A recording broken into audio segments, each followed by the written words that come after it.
Hey everybody out there. Today what I have for you is a StarCraft 2 1v1 match. It is a Zerg vs Protoss match, which names of the players are quite ironic.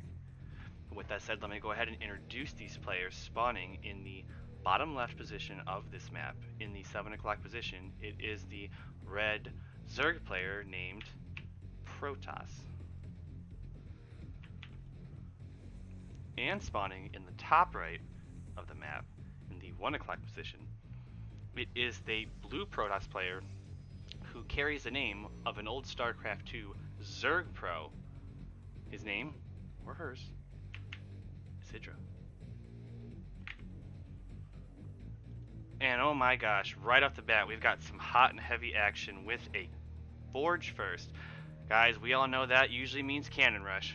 When you see the probe coming around through the inhibitor zone generator, it means it's going to be a tiny bit behind from any other map, but going straight to the middle, it won't be too far behind. Now, does he actually scout it? He did not scout it at all, unfortunately. As the first pylon goes down. Now, fortunately for the Zerg player, he went pull first. He's going straight 6 slings, no queen, so these 6 slings should help give him a fighting chance against this cheese. Now, with this Overlord, he does in fact identify that this is a pylon on the low ground and something is afoot. The lings pop out, and looks like they might be going for the classic cannon wall, and oh my gosh, with the gateway nonetheless, but it works. That is a full wall. The lings cannot get in. The lings, however, will catch the second probe, and it cannot run to safety because there is no safety. That's a wall. So it looks like the lings have decided to just forget about that and run to the other side of the map. There's no wall at this ramp or wall at that ramp, so this is kind of undefended. There is a cannon here, so unfortunately not going to get much done. But with that said, looks like more lanes are going to pop out, and there's no high ground vision, which is kind of an issue for the Protoss because yes, he's got the cannon off successfully, he's got the gateway, but this queen can just pop out, start shooting, nothing he can do, can't get out, can't get high ground vision, and actually this cannon rush is going to be quite bungled because of that. Losing the second probe really hurt. As I said though, cannon there in the mineral line is going to completely push back these lings. Really can't get any damage done. The cannon, by the way, does 2-shot a Zergling, so nothing there. Zergling speed is about wrapping up here, so with Ling speed, I really don't see it making a whole difference right now. But we do see a very quick layer, so I'm wondering if we're going to see maybe a 1-base Muta or maybe some Roach Ravager, or what his tech choice is going to be. So this zealot did pop out from the gateway, but unfortunately he is outnumbered, he is outmuscled, and he is simply just going to die, and with it, so will the pylon and the gateway. So we are going to see a Cybernetics core come down, a second pylon, you know, why make 1 cannon when you can make 2? So this zealot here, looks like he was trying to make another zealot. It's not going to happen, does get depowered. The zealot's warping will be in vain. And it looks like the tech choice, guys, is going to be a Nidus network. So for those of you that don't know what a Nidus network is, it's basically a teleporter for the Zerg, that they can put their units in the building. Yes, the units actually go inside the building like a house, and then it's an actual worm that can tunnel underground the entire map, and anywhere that the Zerg player has vision, for example here, which is probably why he's staying here, the worm can pop out and then transport those units from the original destination. And here we go, as we're about to see that happen. But there's nothing actually in the network right now. With that said, we've got 2 robos going down for the Protoss. He needs to load this up. As he does, okay, so it looks like we've got 1 queen, and the worm comes out. There goes queen number 2, and as you can see, this worm will start regurgitating the army and start pushing on to the Protoss enemy. Okay, it looks like now the surface area here is poor for the Lings. They can't actually wrap around these cannons. The Sim City here is actually rather good for the Protoss. And with that, it's going to kill all the Lings. The Lings are not going to be able to kill either of the cannons. And it looks like we've got a Mortal being chrono boosted out, a shield battery on the way, 6 more Lings in production. So it looks like he's double downing on this Nidus network rush. The first cannon will go down. But honestly, I don't see what 2 queens are going to do against this. There's not enough juice here. Usually there's tons of queens here for tons of transfuses, tons of tumors, and they just tons of everything. Looks like those 6 lings are not going to do anything against this immortal, as this immortal is heavy hitter, can take a bunch of damage, can deal a bunch of damage. And with this shield battery here, it's constantly regenerating the energy of this immortal, so long as it has energy, which it is getting low, but still has some. So more things are going to spew out, and it looks like it actually might kill the second robotics facility, and with it, kill the second immortal. Well, not kill, but deny. With that said, looks like we're going to have an observer come out for those creep tumors, and he can start picking away at those. These lings just, IdrA is so turtled up right now. The whole point of having a bunch of lings is to surround. Get the whole bunch of them around in one circle, but he's so boxed in that the Zerglings can't do it. And as you can see, he keeps making them 6x6 at home with no injects, which is unfortunate because he should be injecting. Could be making them, you know, closer to 12x12 or 10x10. But he's going to retreat. This Nidus network rush, the counter rush per se, to the cannon rush has failed. Or has it? It looks like he's going to go ahead and make a second Nidus worm.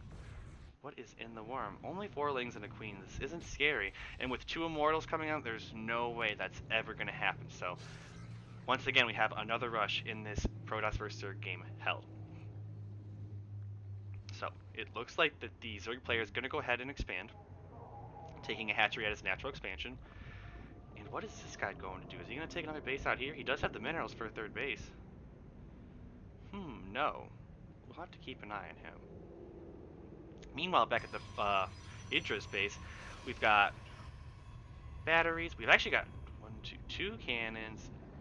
Is that 3 batteries? Okay, so IdrA is very nervous that there's going to be another Nidus network. And it looks like this is going to be maybe a ninja base. He's got the money for it, so I don't know what he's waiting for. We'll have to keep an eye on that. So that comes the Warp Prism, and everybody knows Immortals plus Warp Prism equals Army Killer. So, he's going to load up the Warp Prism, he's going to fly on over, and he is going to rain havoc on his opponent. Second base does come down for the Zerg. Looks like he is going to drone. Guys, the worker count is pretty even right now. It is 20 drones to 21 probes. As you can see, though, that the Protoss player is getting quite a bit more gas right now, which is helping with the Immortal production.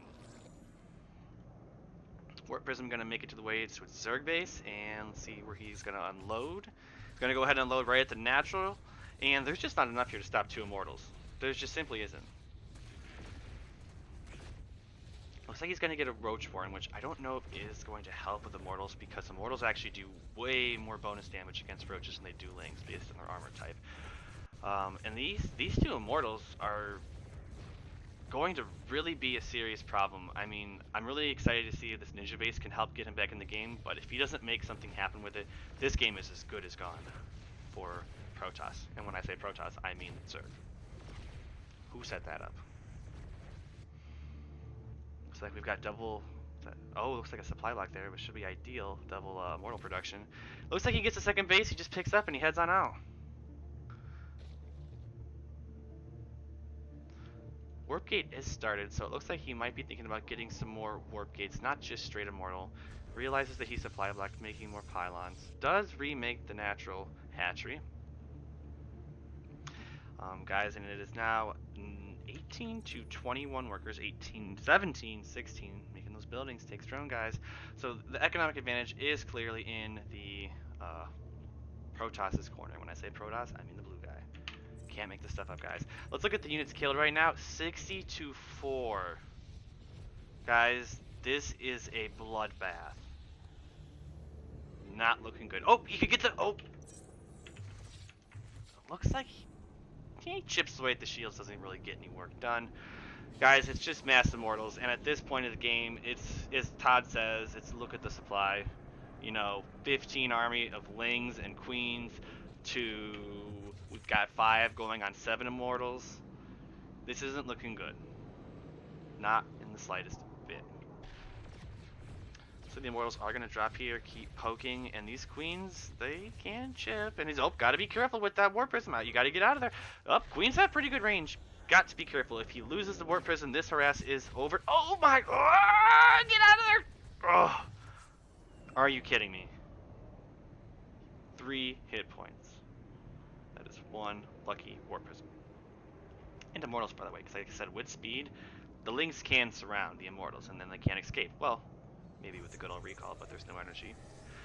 Still no expansion for the blue player, so he is really committed to just getting these immortals and making it happen. Meanwhile, it looks like the Zerg players realize, what can immortals not do? Shoot up. Let's get some flying units as the Spire is being dropped. Ninja Base is actually looking somewhat so far so good as he's getting his injects, he's droning it up. It could help put him back in the game. Now he is up 10 workers now, and as I say that, it looks like the IdrA is going to take an expansion. But as you can see, that mineral economic advantage has shifted in Protoss' favor. But the thing is that supply don't lie, guys. 19 army to 49.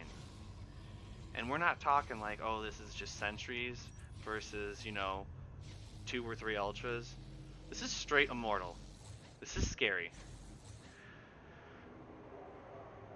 All he's making is links. It's just simply not going to cut it against 9 immortals. With that said, the Spire does finish, and he has a chance right now. He can make 5 mutas. Oh, actually, he's supply blocked. I take that back. He cannot make 5 mutas. Guys, you gotta look at your supply. Cannot stress that enough. He had the overlords, had the supply. 5 mutas might be enough to actually push this back. I don't think this is going to get pushed back. As great as this ninja base is doing, it's too little, too late. As now he realizes his mistake, 2 overlords do go on the way. Are we going to see some last minute mutas? As the engage does go down, we've got a couple force field. The Lings run back. We need to see some mutas, or all is going to be... And looks like there's going to be no mutas. GG. As IdrA, the blue Protoss, is going to take this game. Well, it was a great one, guys. From Cannon Rush, to Nidus Rush, to Ninja Base, to Immortal Rush. Pretty good game. Alright, guys. Thanks for watching. Hope you enjoyed it. Take care.